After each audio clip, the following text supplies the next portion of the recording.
конститутсияи ҷумҳурии тоҷикистон ки 6 ноябри соли 1994 бори нахуст бо тариқи райпурсии умумии халқӣ интихоб гардид, дар бунёди давлатдории навини тоҷикистон нақши муассир гузоштааст. маҳз бо қабул гардидани конститутсияи ҷумҳурии тоҷикистон давлати соҳибихтиёр, ҳуқуқбунёд, демократӣ ва дунявии худро бунёд кард ва махсусиятҳои агар шиносномаи агар муаррифкунандаи ҳар як шахс шиносномаи ӯ бошад, пас муаррифкунандаи ҳар як давлату миллат конститутсияи он ба шумор меравад. ман ҳамчун як шаҳрванди ҷумҳурии тоҷикистон, ҳамчун як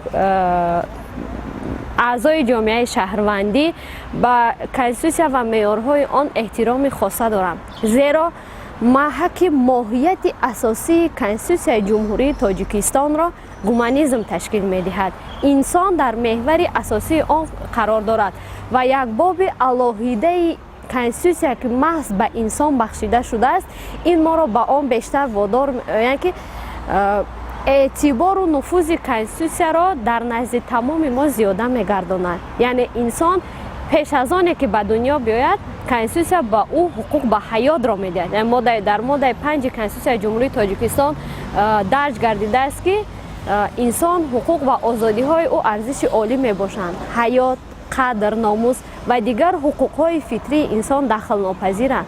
пас конститутсия ки аз лаҳзаи аввали зиндагӣ то ба дами марг, ҳатто баъд аз марг ҳам тибқи меъёри конститутсия ба инсон мисол паҳн кардани овозаҳо ё дигар суханҳо манъ аст.